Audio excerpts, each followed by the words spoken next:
biar saya tahu lah apa yang akan saya bicarakan. Karena juga saya tidak bawa PowerPoint, jadi memang karena kita mau diskusi santai aja kan hari ini. Saya mungkin bisa berkenalan dari teman-teman yang hadir hari ini. Saya pekerjaan, latar belakangnya apa. Perkenalkan, nama saya Fatur Rohim, biasa dipanggil Oim kalau Rohim atau Oim. Iya. Pekerjaan sekarang pegawai Pegawai di mana? dinas di statistik BPS di Provinsi Gorontalo, asal Jawa. Jawanya di mana, Pak? Jawa Tengah, Jawa Tegal, Tegal. Tegal. Tegal Pekalongan ya? Iya, satu daerah. Satu daerah. Satu Pantura. Ini masih Pantura ya. Saya Pipin, Ah, iya. anak ibu rumah tangga. Ah, iya.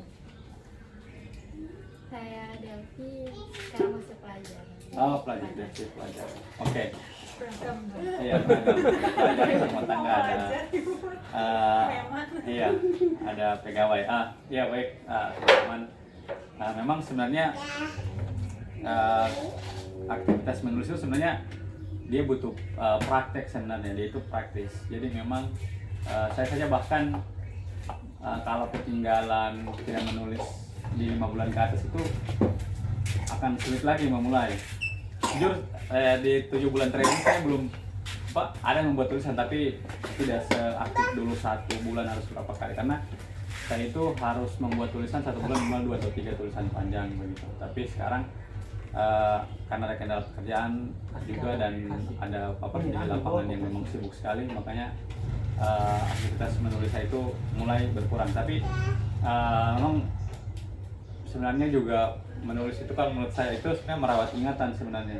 Apa yang kita dapat itu kita tulis. Nah, saya kadang dulu sebelum punya HP, punya Android, saya bawa buku kecil, jadi hal baru yang saya dapat saya tulis. Nah, ketika teknologi masuk, jadi apa yang saya dapatkan itu saya tulis. Apa kayak kali pulang di biro kayak itu hal yang baru mungkin masyarakat yang dapat itu bisa ditulis, dan itu menjadi padanan yang baru untuk konsumsi otak kita.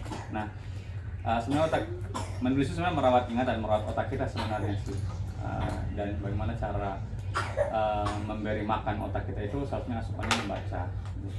Nah, dan bagi membaca adalah asupan untuk merawat ingatannya, yaitu dengan menulis. Nah, dalam ini kalau versi di dalam jurnalistik untuk ini ada beberapa contoh tulisan. Misalnya ada yang pengen mau tulis, kalau di berita itu ada namanya strike, terus ada feature,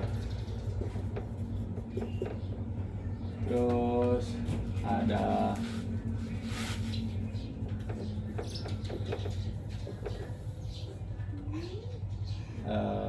saya masukkan catatan perjalanan sebagai salah satu bahan.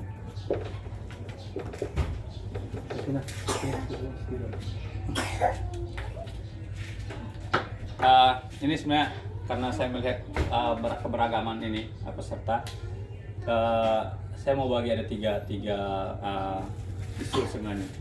Pertama, strike itu dia lebih mudah. Strike itu lebih mudah.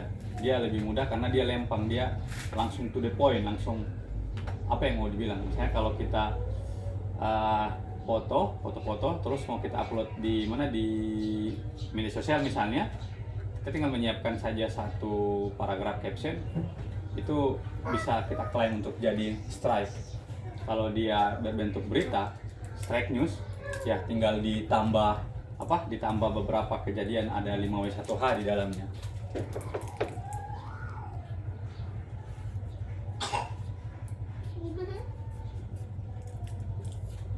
Nah, jadi kalau misalnya strike ini kan dia to the point, langsung poin intinya apa. Jadi misalnya kalau kita mau potret, mau menceritakan suasana di taman di teras baca ini, tinggal dipoto, banyak buku dan sebagainya, aktivitas, ada kelas, itu yang langsung ditulis satu paragraf itu sudah bisa. Kenapa strike? Saya bilang to the point itu untuk memberikan penegasan dan tidak banyak keterangan, biar orang tahu kita mau apa. Nah, strike juga ini bagus untuk itu, untuk memulai habit, memulai aktivitas kita menulis. Jadi kalau orang biasa, bagaimana mau menulis panjang, runut begitu dan asik dibaca, ya jangan langsung memulai dengan yang itu, karena kita belum memulai aktivitas yang paling kecil, paling dasar. Nah, di sini menurut saya strike itu yang poin-poin kecil, poin-poin inti itu bisa menjadi pemicu untuk kita menjaga aktivitas menulis. Nah, kalau misal kita sudah mulai biasa, misalnya foto keadaan, foto aktivitas, foto di jalan, terus kita kasih caption satu paragraf. Di 1 minggu kita memberi tantangan sendiri, foto-foto, kasih caption satu paragraf, 1 minggu atau 2 minggu, minggu berikutnya kita tambah lagi satu paragraf. Dengan tulisan di minggu pertama gitu. Beda, misalnya kalau di minggu pertama misalnya aktivitas di teras baca kan, minggu depan misalnya hari kedua atau ketiga ke pasar ikan misalnya 4 ke 5 belanja apa misalnya, tinggal tulis hari ini saya pergi ke pasar ikan, ada banyak aktivitas nelayan, pembeli di pasar, suasananya ramai, nelayan yang baru turun langsung dikerumuni oleh orang-orang. Nah itu kan misalnya paragraf pertama. Jadi membiasakan itu selama 1 minggu atau 1 minggu 3 ke 4 kali. Setelah kita rasa, kayaknya saya sudah bisa di sini, tambah lagi satu paragraf, tapi dengan situasi yang berbeda. Ke mall misalnya, atau jalan-jalan kemana misalnya, untuk membuat tadi strike poin-poin itu, poinnya tadi. Nah, saya juga dulu memulai begitu, untuk memulai menulis yang panjang dan bagus. Jelas saya tidak ahli kan, saya tidak tahu mulai dari mana. Nah, ini trik yang saya berikan, yang saya pakai itu adalah straight to the point, langsung ke inti. Misalnya saya mau main bola, foto-foto orang main bola, hari ini saya main bola, ada 11 orang yang datang, sisanya kita tidak ada lawan misalnya, dan kita pulang begitu. Itu kan bisa dapat satu paragraf. Nah, selama aktivitas 1 minggu untuk membangkitkan aktivitas menulis, begitu. Artinya itu fondasi awal. Di strike itu the point. Nah, kalau feature dia akan lebih panjang lagi, lebih dalam. Misalnya yang berhubungan dengan isu-isu yang membangun rasa empati, simpati. Misalnya ini agak lebih panjang, bisa 700 kata misalnya, sampai 10 paragraf lah, atau sampai 20 paragraf. Yang feature ini sebenarnya bagaimana orang tertarik dengan apa yang kita bahas, yang kita tulis. Misalnya strike tadi kan saya contohkan di teras baca. Kalau kita ambil feature, kita ambil sosoknya Kak Awir yang pengelola di teras baca. Kenapa Kak Awir mau mengelola teras baca? Kenapa dia ini siapa? Itu yang kita ceritakan. Apa minatnya membangun teras baca ini?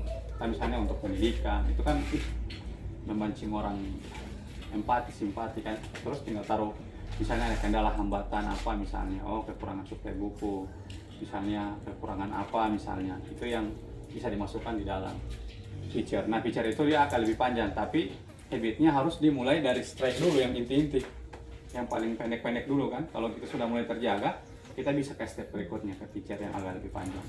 Nah, mau tanya ya. Boleh nyela atau mau nunggu pemaparan dulu? Apa itu? Mau tanya. Langsung tidak apa langsung. Bisa langsung nggak harus.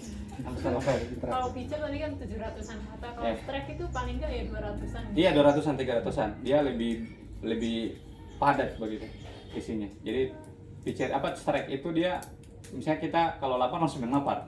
Jangan bilang lagi, saya pusing, saya apa, padahal intinya lapar. Oke, kalau di strike, kalau lapar begitu. Nah, kalau di feature misalnya, kalau lapar itu bisa dielaborasi dia, dieksplorasi isunya. Misalnya kalau di feature kita lapar, paling kita cari, kalau kita sendiri lapar kan tidak bagus. Tapi kalau kita cari orang-orang kelaparan di jalan yang tidak diberi makan, tidak dikasih perhatian sama orang, kan itu bisa lebih menunggu empati. Jadi bagaimana kisah-kisah fakir miskin yang tidak fakir miskin di tengah kota misalnya kan.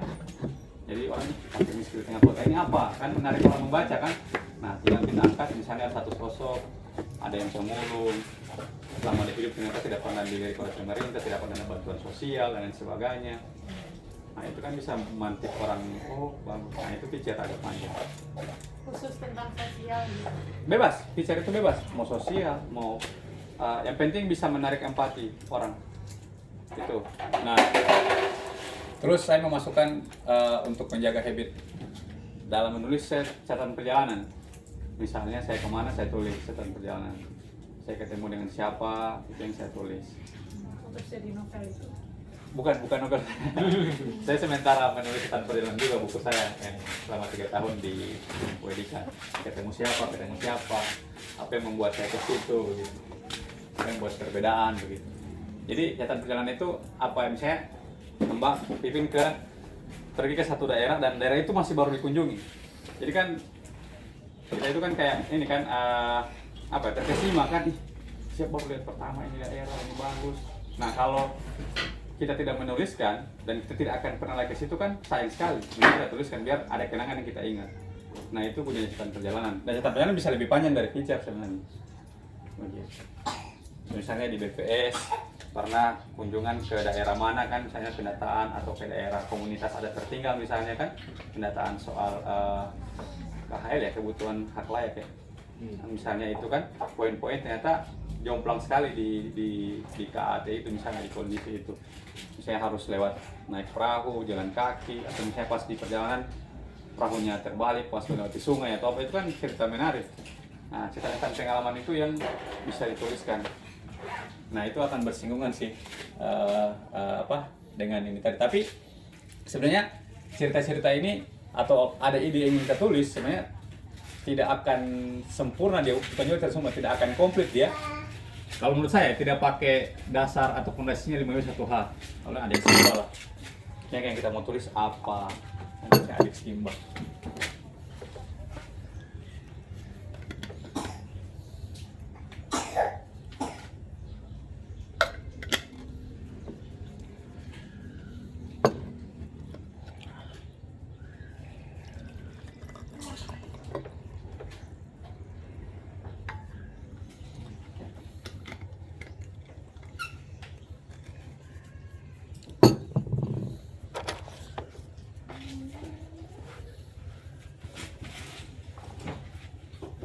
Kan misalnya kalau kita mau tulis misalnya dari strike atau feature atau catatan perjalanan, kita harus misalnya cari apa yang mau kita tulis kan, misalnya apa, misalnya kalau kunjungan misalnya menerabas hutan Gorontalo misalnya,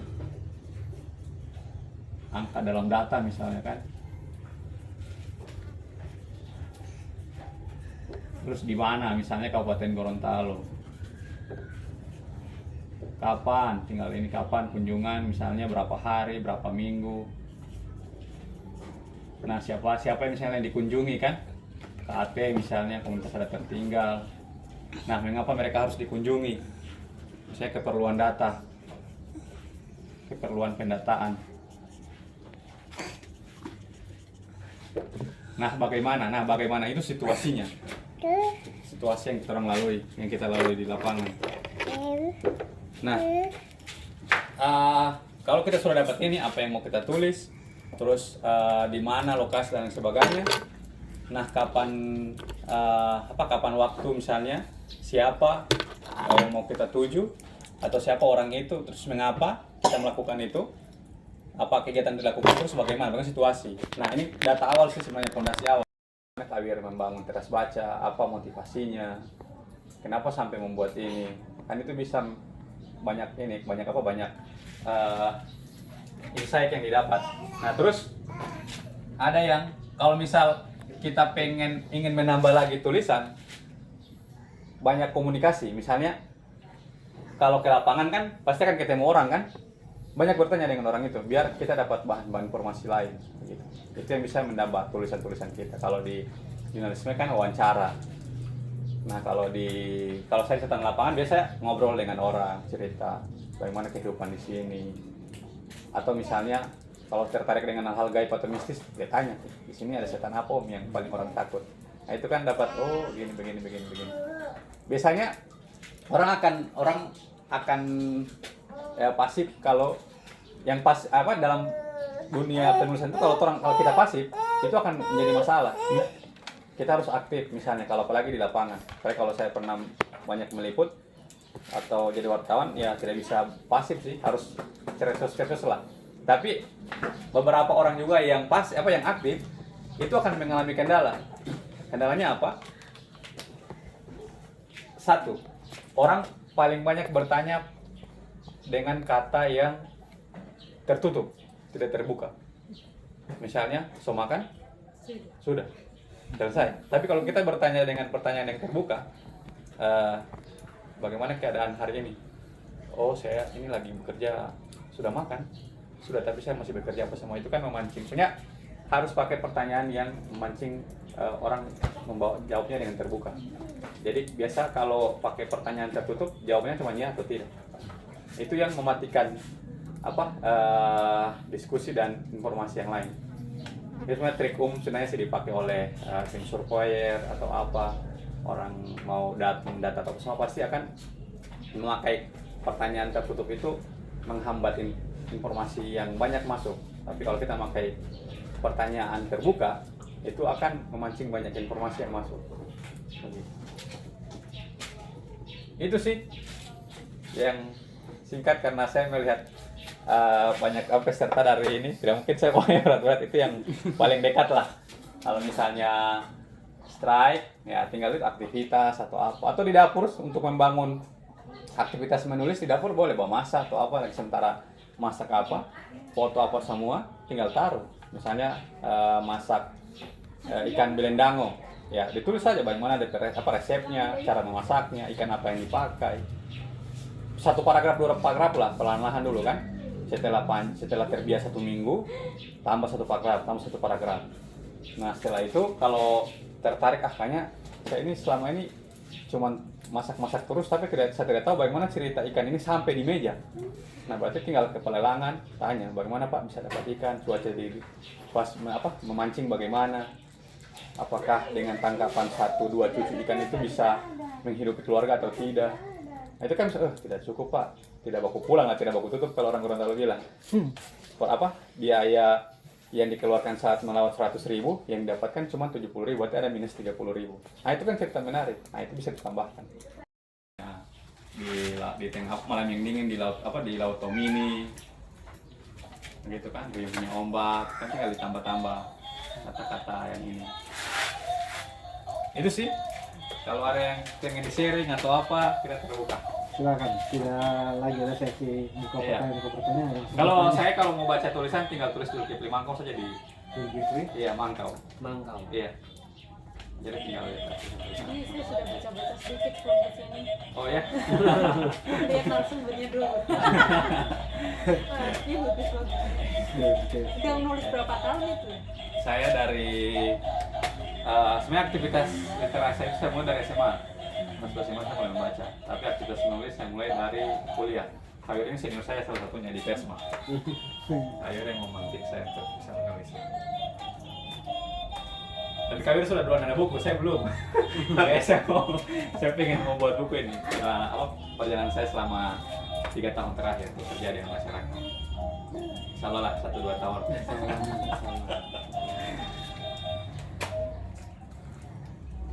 Itu sih, kalau mau ada sharing atau apa, misalnya kendala-kendala, biasa kan ada yang bilang blank text atau blank white kalau dalam istilah mesin itu kan, ayo aku dapat dengan dokumen putih langsung blank, apa mau ditulis.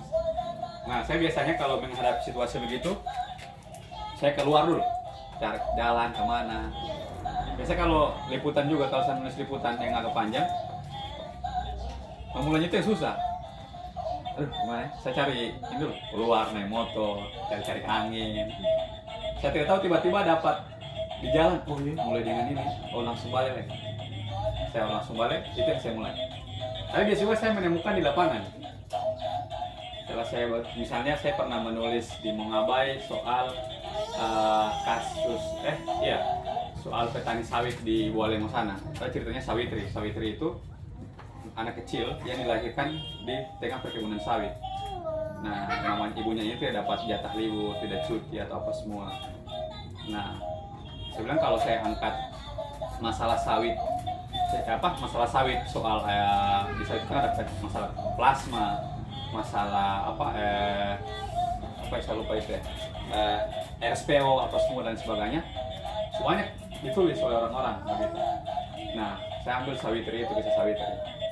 Sawitri saya ambil sebagai pembuka tulisan saya. Jadi begitu, ya Kak? Jadi saya ambil Sawitri. Jadi memancing orang luar membaca. Dari Sawitri saya runut, kenapa bisa sampai begitu? Ternyata di perusahaan di kebun kelapa sawit itu terjadi kerja paksa ke ibu-ibu perempuan yang sedang hamil, tidak diberikan izin, cuti haid tidak ada, cuti hamil tidak ada, tapi dipaksa kerja, tapi dibayar dengan upah rendah, bahkan harus dipaksa melahirkan di bawah pohon kelapa sawit, sampai Sawitri dikasih nama Sawitri. Nah, tapi tidak sampai cuma Sawitri. 1 tahun berikutnya ibu itu kerja lagi, melahirkan lagi sama. Dia nama anak laki-laki, namanya Sawitra. Nah, Di kebun sawit juga. di kebun sawit juga, kasus yang sama. Apa juga?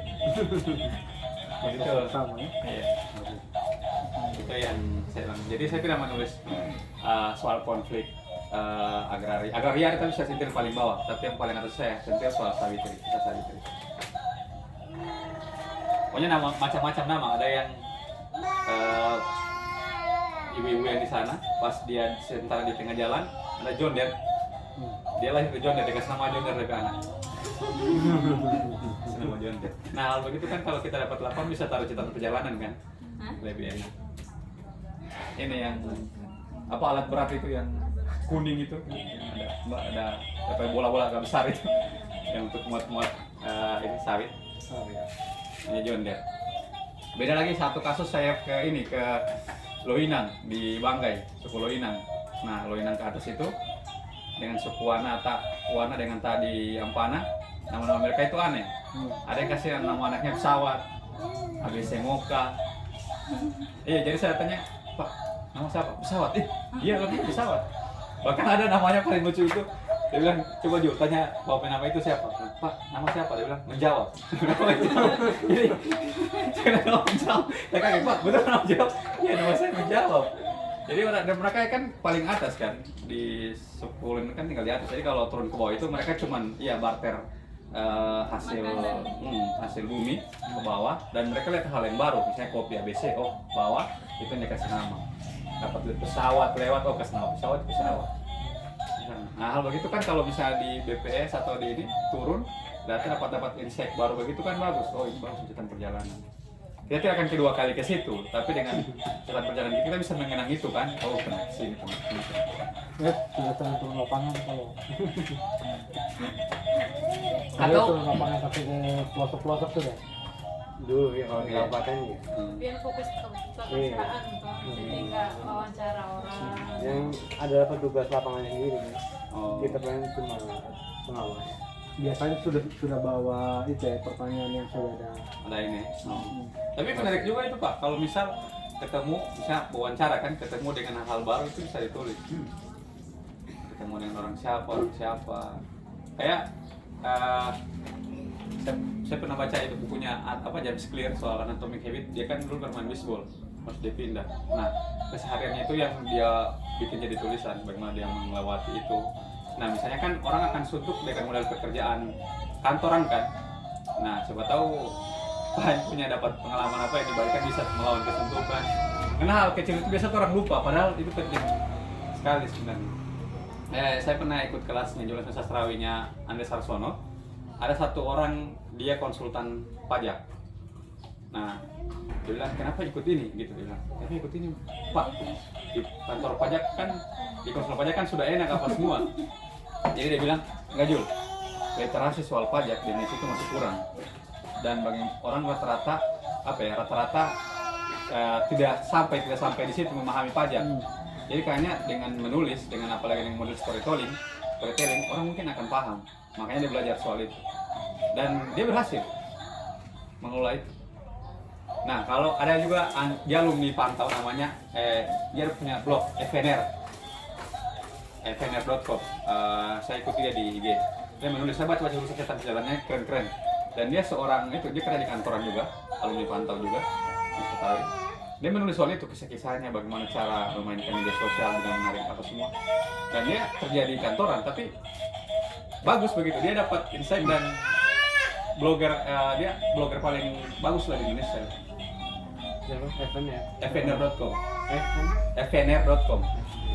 Nanti coba lihat di IG juga ada fnr namanya. Namanya saya lupa. fnr.com itu singkatan dari namanya. Coba saya lihat dia di IG. fnr. Namanya Farhan Nur Rahman.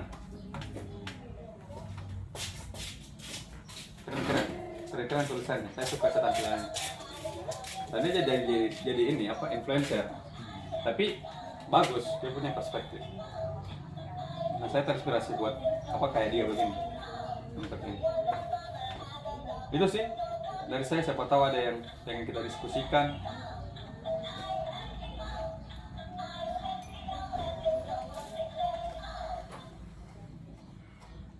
Silakan diminum dulu, diandalkan dulu sedikit materinya. Ya. Oke, tapi teman-teman, Zul ini mungkin tidak sampai jam 5 Iya. ya. Karena ada agenda di jam 5, kemungkinan kita akan cukupkan jam 16.40 atau 16. Masih boleh jam 5 lah. Jam 5 saya berangkat.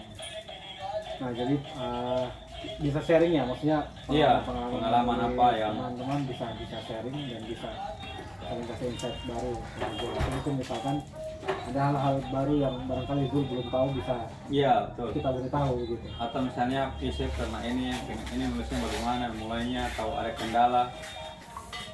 Siapa tahu case yang beda saya juga bisa berbagi kan. Oh, kalau saya mengalami ini di sini, ini saya bikin ini, saya bikin ini. Gitu. Oke, silakan. Barangkali ada Silakan, yang mau teman-teman. sharing. Biasanya nulisnya di mana Kak Zul? Saya apa? Maksudnya di koran apa? Atau Saya belum pernah menulis di koran. atau jadi apa? Online. Online ya? Iya, online. Saya belum pernah menulis di koran. Maksudnya di posting di Di website. oh Iya. website sendiri pribadi. Tidak, beberapa. Nanti kalau di IG itu saya taruh ini saya sih link tulisan, cuman belum saya update. Boleh share ke saya biar saya share ke teman-teman Oh, di iya. grup. Share ke saya biar saya share di grup. Atau boleh juga tinggal ini apa tinggal tulis saja Zulkifli Mangkau muncul itu. Nah, kalau untuk ini saya sharing menulis di mana di kanal desa. Kalau kanal desa itu isu-isu desa, bumdes, isu pengelolaan desa. Saya menulis di situ. Kalau di Mongabay saya isu lingkungan. Kalau di ada namanya apa? New Naratif. Nah, itu media demokrasi, bukan media macam semua media tetap demokrasi, cuman mereka lebih fokus ke isu-isu marginal dan sebagainya. Tapi mereka pusat kantornya di Inggris, di UK. Nah, jadi mereka ada bisa buka peluang orang menulis dari. Tapi saya tetap menulis di Indonesia, nanti ada editornya yang translate. Lumayan lah, karena saya coba pitching kan, terima. Alhamdulillah dibayar pakai dolar. 3 kali saya menulis dibayar pakai dolar. Kumpulan bahasa Indonesia. Maksudnya Iya, bahasa Indonesia, tulisan bahasa Indonesia. Nanti ada editornya yang translate. Translate bahasa Inggris. Bahasa Inggris. editornya dari mereka. Indonesia, Oh dari Indonesia. Di Jakarta lah mereka. New Naratif ya. Minarati. Cuman sekarang mereka belum buka pitching kalau nggak salah. Saya di bulan Maret. Mereka itu buka biasa di akhir tahun. Nah, Kita kirim tulisan nanti dibayar sama mereka. iya, jadi kirim ini store liputan dalam bahasa Inggris. Jadi tinggal bantu. Kalau susah saya biasa kadang grammar kan tidak bagus kan, jadi coba di Google Translate atau gini, bantu-bantu grammar atau apa. Tinggal kirim, nanti mereka yang ini. Kalau tertarik langsung oper ke itu. Alhamdulillah 3 kali, 2020 saya nulis, 2023, 2024 gitu. Dibayar pakai dolar pertama kali. Lumayan ya, bisa beli rice. Iya. Saat betul. Di situ bukan cuma tulisan, dibayar foto juga. Kalau foto $50. Jadi biasa mereka pakai sampai 10 foto. Nah, kalau satu tulisan orang hargai $250. Dengan panjang kata itu 1.500 lah. 1.500 sampai 2.000. 200 kali 15 ribu. Tidak apa Ada kan apa. 20.000 ya. Kalau di Mongabai, saya tidak aktif sekali sih. Cuman kalau di Mongabai menulisnya itu dibayar per kata. Kata. Iya, satu kata 1.000 dulu 750 rupiah. Tulisannya Sekarang apa 1.000. maksudnya, temanya, topiknya apa? Nah, saya tidak bahas di sini karena itu tulisannya jurnalisme kan. Namanya liputan-liputan mendalam, tulisan investigasi. Oh, apa berita apa? Kejadian di sini. Iya, kejadian-kejadian. Misalnya ada berita lingkungan apa, misalnya tentang lingkungan. tentang lingkungan. Tapi yang dampaknya luas. Misalnya tambang emas, misalnya yang ada di Bone Bolango, itu kan bisa ditulis juga kan. Tapi orang sudah banyak yang menulis itu. Atau misalnya Gorontalo dari tahun 2000 kan pernah banjir. Nah, misalnya kalau banjir lagi, itu kan bisa dikaitkan dengan kerusakan lingkungan yang terjadi kan.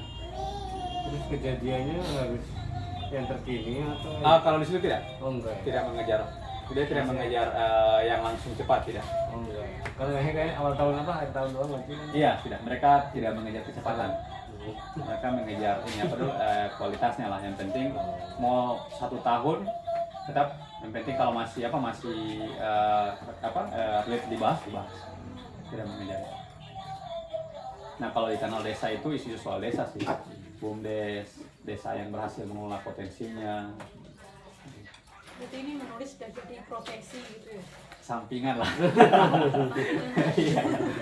Sampingan. Kalau profesi saya bergerak di NGO begitu.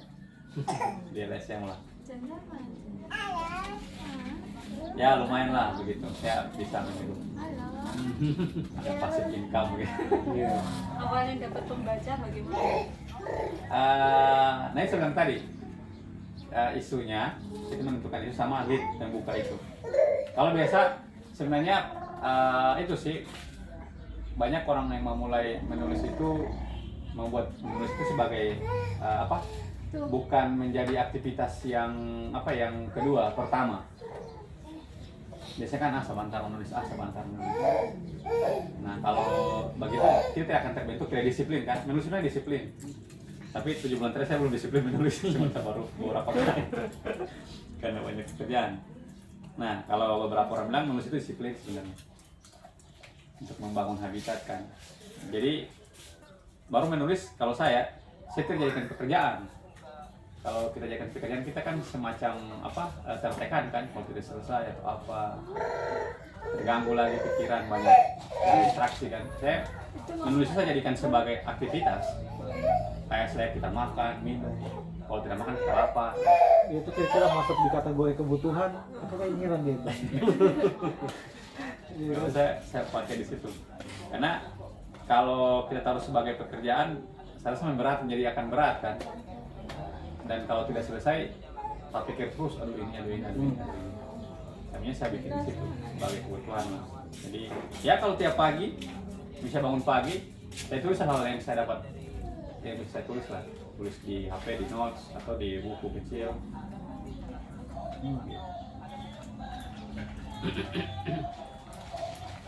Gitu. Siapa tahu ada yang menarik di mana di BPS atau apa. BPS kan banyak data-data ini kan, misalnya Gorontalo. Gorontalo ini kan tertinggi di ini kan soal pinjol, soal ini kan kredit bunga di bank kan. Kalau tidak salah datanya BPS terakhir itu Gorontalo peringkat pertama dari 10 provinsi. Jadi pokoknya yang pinjam bunga tinggi dan tidak bayar itu Gorontalo paling tinggi. Itu data BPS. Data terakhir. Nah, kalau dari Sulawesi, Gorontalo itu data BPS. Provinsi kedua kalau tidak salah UMP-nya bagus, sudah 3 jutaan. Sulteng kan meskipun ada tambang migas semua, dia masih 27,7. Manado tertinggi. Saya penasaran nih, kalau misalkan kasus bunuh diri dan yang kayak begini tuh masuk di BPS atau tidak dia? Tidak ya? Dia di catatan kriminal kepolisian atau gimana? Hah? Iya, di bawah kali. Masuk situ ya? Tidak, kita lagi sama Pak Awit di kelas. Kerawan sosial atau Nah, bansos. Itu pun itu cuma data dari Nanti ke apa? kepolisian kita minta gitu. Misal kasus iya kan ya, iya. Kita masih di sini. pembunuhan atau kasus Sama pencurian. kita masuk. Tapi nanti diolah. Kita mau ke sana. Ya nggak tahu, saya juga belum Tapi sama PPS itu. kita. Kalau di PPS ada namanya kegiatan minta data ke kepolisian dan juga sih misal kasus-kasus yang sering direkap sama polisi. Tapi statistik publikasinya saya belum baca ya. Oke. Mungkin ada di pusat mungkin ya itu dalam satu orang. Kalau yang satu provinsi kayak nggak ada. Tapi satu Indonesia. Gitu. Tapi memang semua data di cover di BPS begitu ya. Sebenarnya ya kalau BPS kan cuma statistik dasar doang ya. Maksudnya kayak misal yang makro misal kemiskinan, Pertumbuhan pertumbuhan ekonomi. Kalau yang misal kesehatan gitu. kan kalau ada namanya statistik sektoral misalnya dari dinas-dinas juga kan juga mereka ada data-data sendiri. Jadi kita BPS cuma yang statistik dasar aja kayak penduduk yang kan ada 3 sensusnya penduduk, ekonomi, sensus pertanian gitu. Yang data-data umum atau dasar aja sih. Kalau yang sektoral lebih ke dinas-dinas atau instansi masing-masing, data-data mereka masing-masing kayak jumlah misalnya di Dukcapil, jumlah yang anak melahirkan atau mutasi kayak gitu lah, yang pindah kayak gitu di Dukcapil masing-masing harusnya. Kita cuma istilahnya kalau di BPS itu cuma pembina data sektoral. Jadi BPS itu pembinanya instansi-instansi buat ini data itu. Maksudnya tugasnya seperti itu sih. Kalau data nggak semua sebenarnya, cuma ya statistik dasar aja sebenarnya. Kan orang-orang kan sukanya, data di BPS semua ya. Emang ya data sebagian memang kebanyakan dari BPS. Cuma ya ada juga data-data yang dari sektoral, data pendidikan kan juga pendidikan. Baik. Menarik ya. Ada lagi kira-kira? Iya, yang perlu kita bahas. Kalau tulisan di koran itu opini masuk yang mana? kalau opini masuk karya, ya sebenarnya opini itu masuk karya jurnalis. Ini lagi nulis jurnal. Kalau jurnal mungkin ilmiah, karena kalau masuk koran opini masuk karya jurnalis. Jurnal Biasa apa? tajuk. Iya. Kalau di ini tajuk perencana. Kalau jurnal masuk di artikel ilmiah atau apa sih. Tapi biasa sekarang itu ada, kalau baca The Conversation, mereka itu pakai metode atau gaya menulis sains populer. Jadi kayak ada jurnal-jurnal penelitian ilmiah itu mereka olah jadi tulisan yang sains populer. Jadi misalnya kan kita ini yang kurang di Indonesia itu banyak penelitian atau riset yang secara eksakta orang yang biasa di humaniora atau sosial tidak bisa mampu membaca itu. Nah, makanya peluang sains populer itu muncul, sains populer. Jadi misalnya ada penemuan hewan endemik baru, itu kan yang tahu cuma orang eksakta, orang-orang yang di lab dan sebagainya. Tapi memang itu memunculkan ke publik, orang tahu. Nama modelnya di sains populer. Nah, yang sementara itu tuh Christopher yang sementara itu. Oke. Apalagi misalkan dalam penulisan pilihan-pilihan katanya menggunakan disiplin eksakta atau Jadi orang bingung kan. Awam sulit memahami. Nah itu sekarang mau ngapain, mulai bangun itu dari conversation, bangun itu. Jadi sains populer. Jadi mereka tracking di situs atau di website kampus atau apa, tinggal kontak si dosen atau si penelitinya mau dipublikasikan, tinggal wawancara sedikit apa yang kita lapangan, itu tinggal di.